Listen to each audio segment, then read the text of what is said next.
I'm so excited that Nick Cannon is my guest today. Yeah. Because I didn't think Nick ever wanted to come to my show. Why you say? I didn't think you ever wanted me on your show. Nick, every time I see you, I say to you, Nick Cannon, I say, Nick, when are you going to come up to the show? I'm always available. Don't I always say that to you? You do say that though. And you say that quite a bit. I started thinking we had some sort of beef. I felt the same way too. Did I was you like, really? You know what it is, because like you kind of have like an alliance to a few of my exes, so I felt like you put me in a basket. I didn't know. I thought that's how you. I was like, maybe she don't really rock with me because like she might be team someone else, and I'm like, oh, that's what it is. You put me in a basket. That's what it is. I get it though, because girls gotta stick together. And also, that's a long list you have. Yeah, so I was like, you know somebody was like, we don't really mess with him. So I was like, I'll take it. But Angie, I got nothing but love for you. Well, like, I should hope so. Yeah. Like, anyway, it's good to see you. Good to you're finally here. Yeah. I'm so happy for you. And hi Rip, by the way. Michael. You brought your friend Rip over here I too. appreciate it. How you doing? Huge fan of yours, by the way. Thank you, man. Thank you for hanging out. Fan. You guys are doing something big, right? You're doing like live wilding out. Yeah, we doing wilding out all over the country, like with the tour, and we coming in New York just based off of like giving the opportunity to the cast members like Rip, who are incredible stand-up comedians, but then also bringing the music with it too. So what you see on the show is going to be enhanced by tour. A concert and some stand-up. Oh, there'll be music too. Yeah. So that's dope. Yeah, we're bringing A Boogie out with us, and I love A Boogie. Yeah, a couple other surprise guests, and it's gonna be like, to me, that's what I don't ever want to set it up where people think they're coming to a television taping, because television tapings are actually pretty boring. Yes, very much. But when you come to the Wildin' Out live show, it's stand up, it's music, and it's pretty rowdy. It's a show. Yeah. Crazy. It's a full show. It's the first time you did this, right? You never did this with any other seasons. We started because we actually put it on television. We went did a college run. Oh, right. And we did all of the colleges, and now we stepped out of the college and we're doing regular shows now. I just asked somebody in the room what season this is. Is it like 10? We're going on season 10. We about to start filming season 10. That's crazy. And that's even like, I took like a couple of year hiatus too to be married for a while. Was that part of the agreement? Yeah, that was just me. Like, I really fell back. I was like, yo, I can't be wilding out. I'm trying to make this marriage work. Then, I was like, well, forget that. So, and then we just kept... Forget the marriage. Let me get back to wilding out. Let's get back to wilding. But so yeah, from 2005 to today is when we started. So we almost like 150 episodes in. That's crazy. Congratulations, Appreciate you. So how many times have you had a whack, not funny guest on the show? So many times. Really? But you know what it is? Because I always think that when I watch it, I think, is this person going to be funny? Yeah, but we don't rely on the guests to be funny. And if you just come and be yourself and have a good time, then it'll be a good episode. Because we got so many people around, from Rip to DC Young, Fly to Chico, Carlos. Like, so many funny people that all the person got to be is honest and willing to have fun. Like, it's the ones who you could tell that are like scared. Like, Black China was so scared. Was she? Yeah. I didn't see that one. And she was ready to play, but I think like once she got there, it was like, yo, she didn't, she had a good time, but you could tell she was too nervous. Yeah, so we spent most of the time just trying to make sure that she was okay. Calming her ass down. Yeah. But like it's certain people like that. But especially when women come on, I really try to make women feel comfortable, because I don't want, because you could borderline get disrespectful. Yeah, exactly. No, you could defindefinitely get disrespectful. Yeah, and I try to make sure nobody gets too disrespectful. So, but I mean, guys, we don't really care. Like, you can hold your own, but like, so women, one of the questions from the Peanut Gallery when I was talking with the crew about the show before you came in was, how many of the girls on the show has Nick Cannon had relations with? Man, Rip, let it go. This is why you're here on the show today, to answer the questions that Nick Cannon will not answer. That all depends. That's the thing, because no, this is what I want to say, because I don't want to make it seem like that's my harem. No, it's because a lot of those women are like in relationships and they got men. I don't want to be a part of none of that. But what ends up happening a lot of times is people that I may have a previous arrangement with that just happen to need a job. Is that what they call it? Is that an arrangement? That's that pimp skill. You saw how you said arrangement? And they just need a little work. So. Only pimps use the word arrangement. Nah, they're all respectable young women that we love and care for. Now, to be honest, and especially, but they're beautiful. Like you have beautiful girls. Yeah, and what I'm trying to do this time, because I always want to elevate, because I don't want people to just think like, oh, these Wild 'N Out girls are just girls, Nick's girls. Like, they're actually, some of them be having like 10 million followers, and like they bigger celebrities than the cast members sometimes. Just because they have 10 million followers doesn't mean they can't be one of Nick's girls. Trying to shift it. You know what I'm saying? But now, honestly, like, we're even giving them the opportunity to do a lot more on the show now, because we want to see like if they got improv skills, are they funny? So like, I'm casting the Wild 'N Out girls differently than I have throughout the years. Let's just say that. You see that? Yeah. So back in the day, they might, it was just waist to ass ratio. Yeah, but now it's like, nah, you got to be funny. You got to be able to carry yourself on camera. So we figuring it all out. All right. So the tour is gonna be all over the country and different spaces. Yeah, we went everywhere, down south, west coast. And That's dope. And a lot of because the college tour was so successful that we're even doing a couple of runs of those too. So. It's coming together in a big way, and it's one of those things where it's organic, like, because I'm on the road doing so many different things, stand up on my own, music, all of that stuff. But when the tour comes together, you get an opportunity to see people like DC Young Fly, myself. Like, it's a different experience than if you just come see a rap show or if you just come see a stand up show. That sounds like a good date night too, like a good with your friends. It get grimy though sometimes, like, because Rip is. Rip, what are you doing out there? He tried to throw me under the bus. It's like it's a real experience. Like, if you coming out, it's gonna be we out there. Shit ain't sweet. Yeah, it ain't the America's Got Talent crowd. It's not. You know what I mean? Like, it's gonna be us. I find it fascinating the way you do navigate though, because you could do America Got Talent crowd. I do shows. I mean, in your career, you have been able to really, like, there's certain comedy nights where I'll be at the Foxwoods, or I'll do a casino and it's me and Howie Mandel. That's crazy. You know what I mean? That's a whole different run than when we out there with Rip and DC and A Boogie with the hoodie. It's a whole different play. Yeah. So it's good time. That's honestly one of the probably the greatest things too about your career that you've been able to do that a lot of people can't do. Yeah, really it's fascinating. It gets difficult at times though, because I mean, like, even I got a couple new Nickelodeon shows, and then like I might be in a movie where my ass is out. You know what I mean? So how do you do that? I don't know. I don't know. You don't scare them. How do you not scare them? You know what? I think you just gotta be true and authentic to whoever you are at the moment. Like, when I'm dad to my kids. But when we in the strip club, we in the strip club. Like, those are two different individuals. Like, those you ain't throwing dollars at the crib, and like you ain't trying to be daddy at the strip club. Well, let me take that back. You daddy at the strip club. So mad, but I just throw like 30,000, and I'm sitting there with you like, can I have some of that money? I ain't no dancer, but give me $5,000. Yo, what happened to your Instagram? Where's all your pictures? Yo, my Instagram is like Snapchat now. It pop up and it disappears. He has one picture on Instagram. I feel like you're hiding something. Low key. I'm not gonna front, no, but you know what? I figured I wasn't making no money from Instagram, and then I felt like they had all my content up there where it's not gone, but I feel like, I want people to focus. So if we're even focusing on this show, I'll put up a flyer of the show, and that's exactly what it's for. But to put like personal pictures up of my kids and my family and all of the people having opinions and stuff, like, I'd rather put that on a forum that I actually have a little bit more control over. So where do you put it now?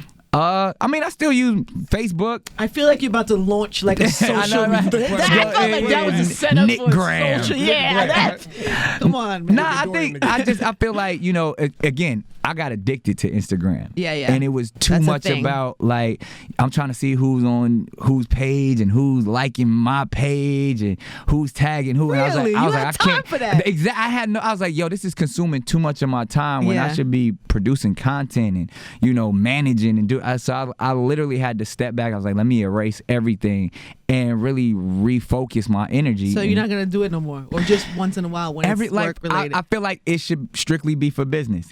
Instagram shouldn't be about my personal life. Yeah, I was gonna say, have you taken a different approach? Because you've been very open about your family and you guys post your kids, and we see you. Which, by the way, on a separate note, before I got to that, I love how you've made it family work. Still, like you still have a family. 100%. You're not married anymore, but you still have a family. Yeah, and that's like, to me, stepping back from Instagram helped with that too, because then I felt like I was like proving myself to people, like, oh, I gotta post this picture. It's Easter, you know what I mean? Like, we're all together. Like, it's like, yo, no, I'm a good dad off of Instagram. Like, I'd rather people have to inquire about it than, like, it felt like I'm always putting it out there, showcasing it. And and that's where I had to get my priorities in order, because it became more about show or how many likes I was getting or what people were saying opposed to like you can comment about my business and entertainment forever, but when you start commenting about the kids and stuff, it just gets a little out of pocket. So do you have like a new approach now? Like now you're gonna keep the kids away from No, I have no problem with. I love social media. It was myself. It's just you, right? Yeah, I was getting too caught up into what people were saying,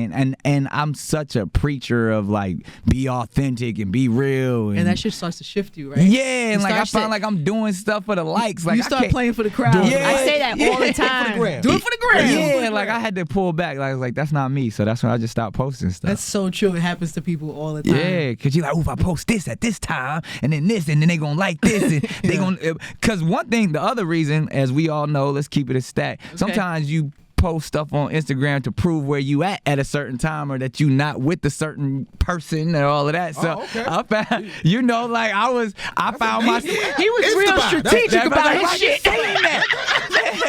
No, but that's keeping it stacked. Like Instagram, even though it would get me out of trouble, it would keep you in trouble. Like I would have to be like, nah, I'm in the studio. You see the picture, but that was like the front for being at the jump off spot. So like so you out here lying on the ground. I caught myself lying on the ground. Like this ain't me. I'm just not gonna do it. I've gone too far. Yeah, like if I'm really trying to prove to a chick that I'm somewhere where I'm really not, like I'm not that dude. I'll let you know I'm at where I'm at. So I was gonna say at this point in your life, right, Nick. But that's the thing that I found myself like people were really like trying to figure out my location and you was over here at this time because I'm like, I can't play this game. Stop dealing with that. I wish I could. Even the ones you think are so evolved. Make better choices, Nick.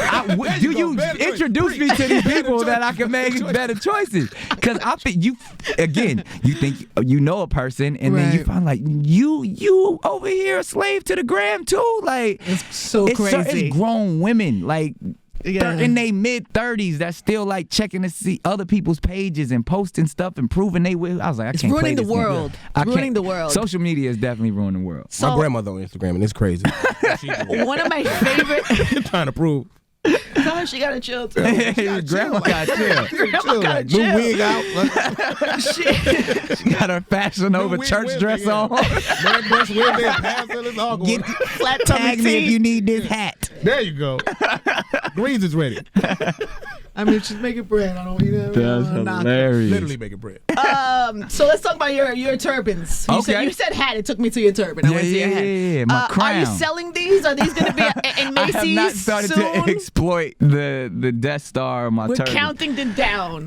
I honestly don't want to. I mean, because really? I started it purely from a spiritual place, and then it just kind of took a life of its own because everybody felt like they could talk about it and make fun of it. But I felt I was open enough to be able to share it to where I feel like, this is something. What is the spirituality behind it? There's a lot of stuff. I started really studying the Moorish science along with like Sikhism all at the same time, and really finding the similarities within the Eastern philosophies and stuff, and like something, it just really represents the crown. And like when I think about reconditioning the mindsets of the Black community and as fashion, because I don't want to call it fashion, but it's all about making a statement. And when it's something, when you understand what a turban or a Death Star or whatever you want to refer to them as, they represent power, they represent sovereignty.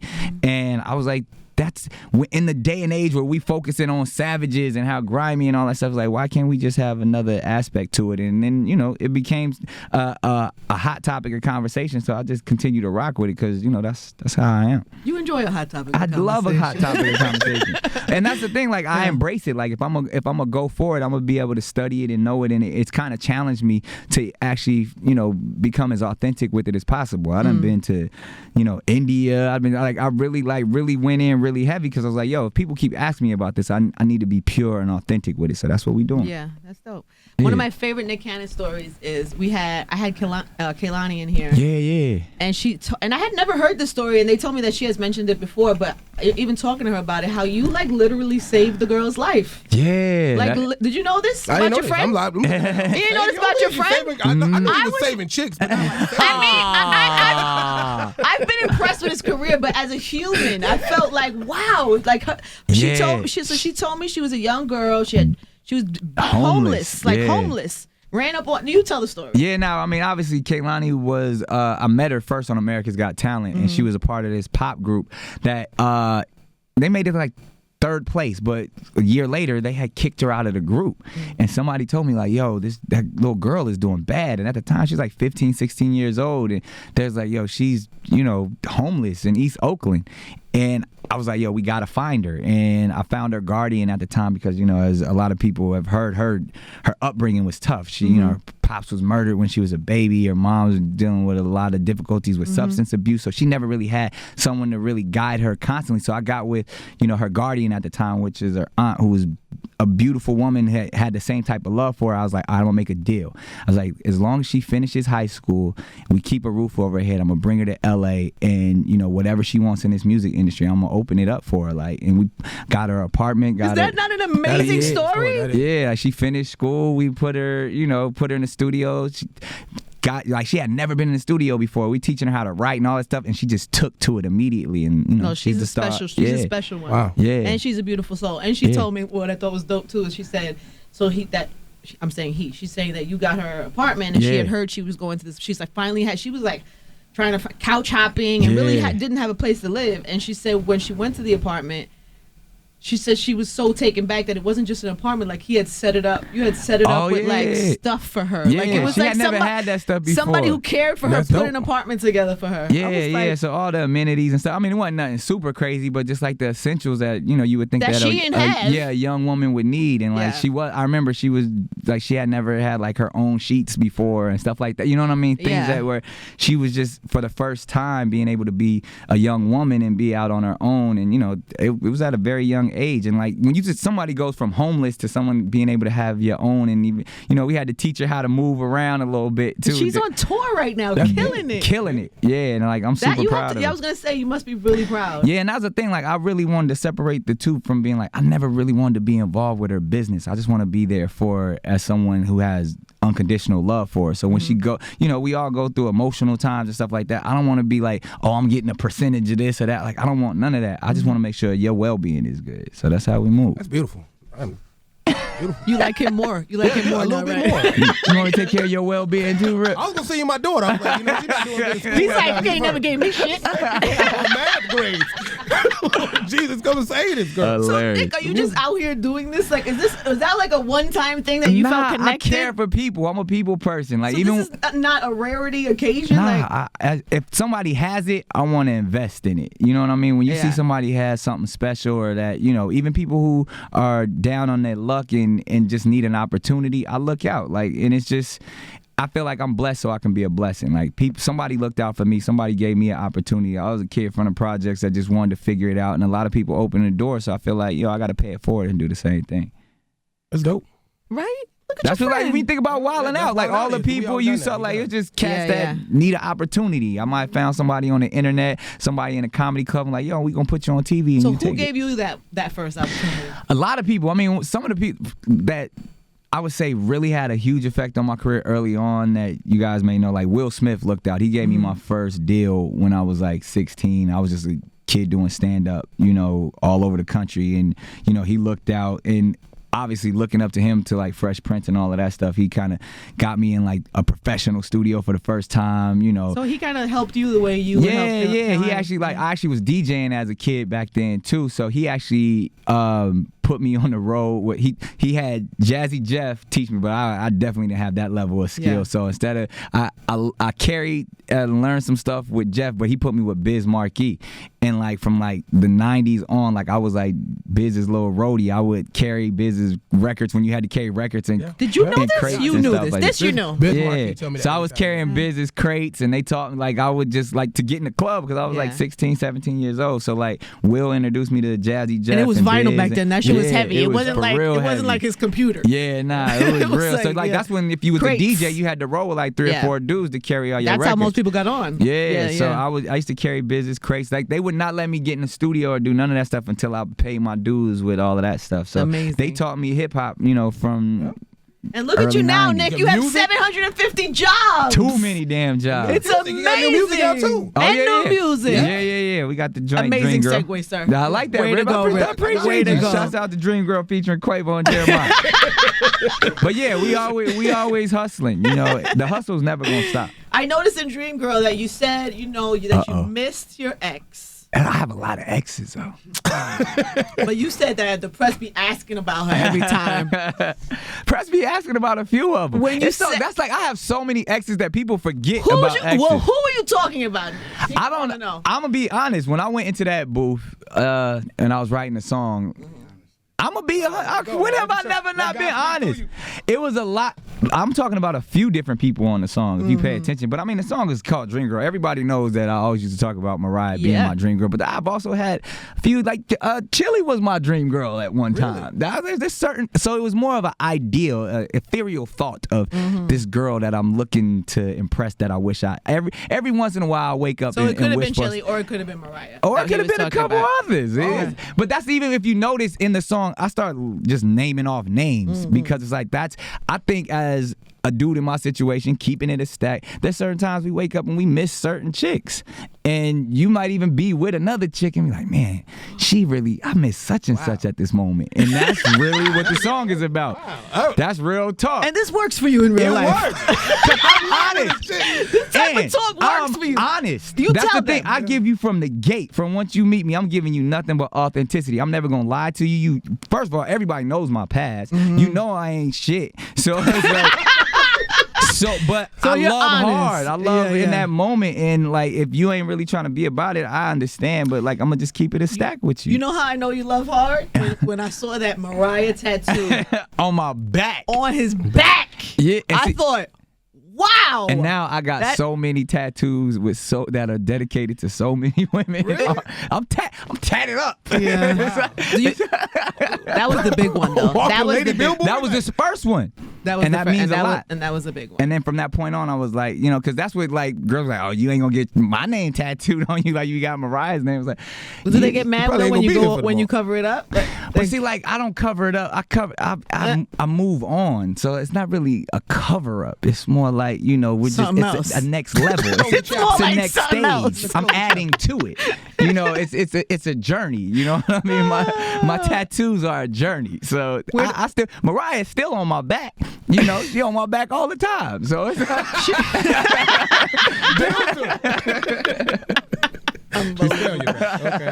How does this all end, Nick? oh man, I don't know. So if you were writing a book about your love life, let's say, what is the last chapter of that book?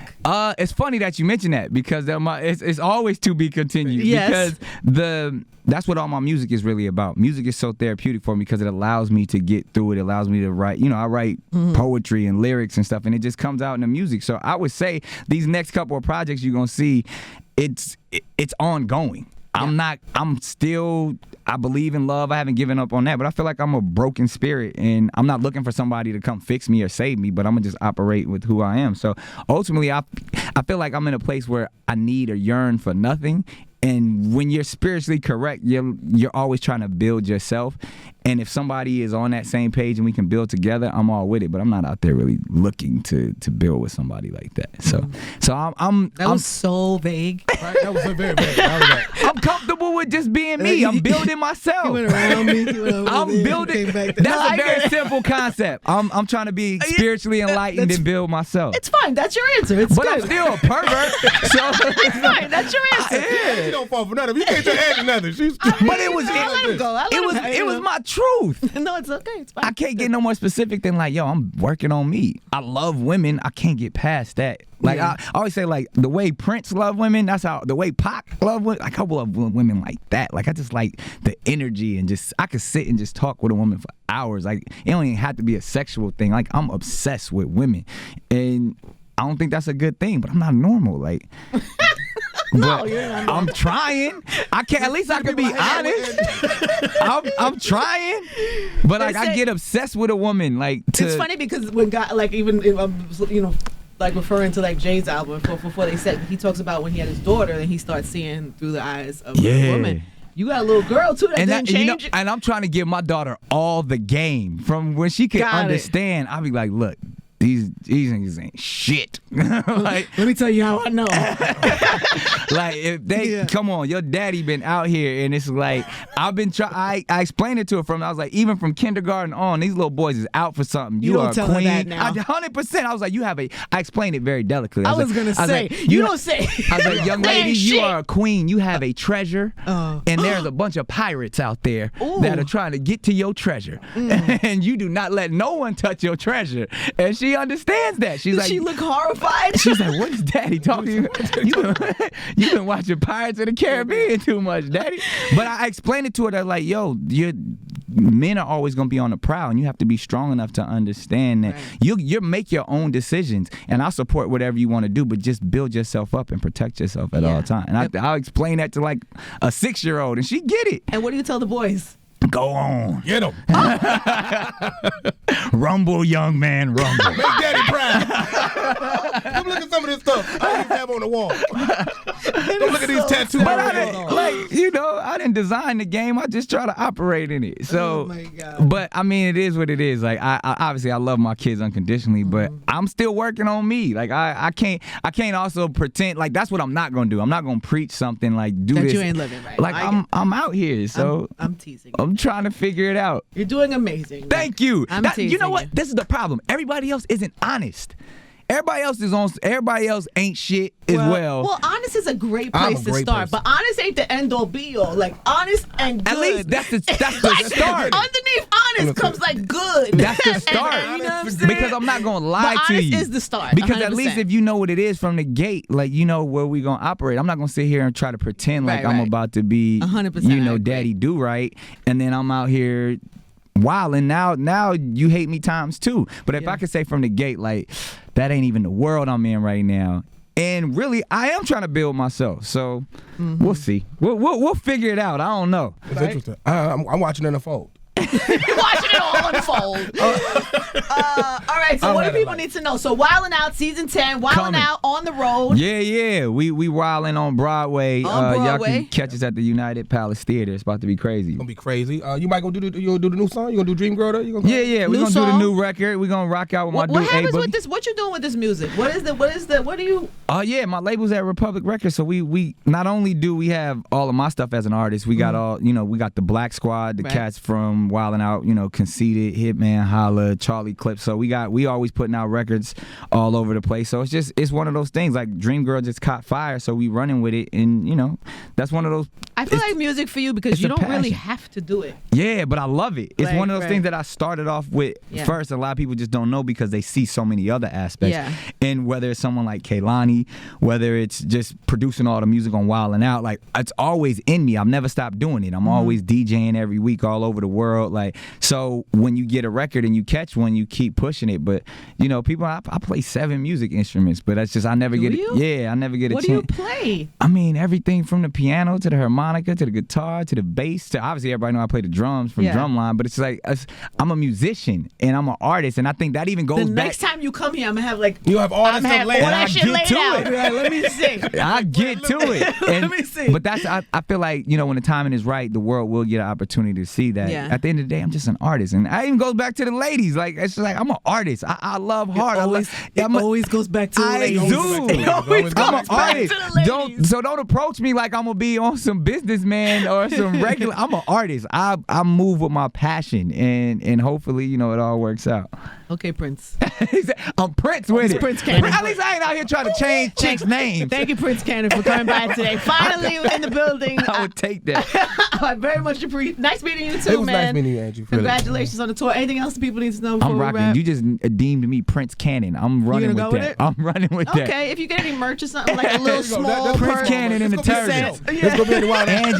Angie named me Prince Cannon. I'll take it. There's 2 shows. We sold out the first one, and Nick added another one, so that's even crazier. We sold out the first one right away, and he added the second one. That's almost sold out. So there's 2 shows here. Yeah. Okay, good. So wait, before we go, tell people how they can find out if they're in a different city. Tell them, Rip. Yeah, if you're in a different city, Wildin' Out Tour Live, Wildin' Out Live Tour, you go right to it, and it tells you everything about the upcoming dates and everything that we got going on.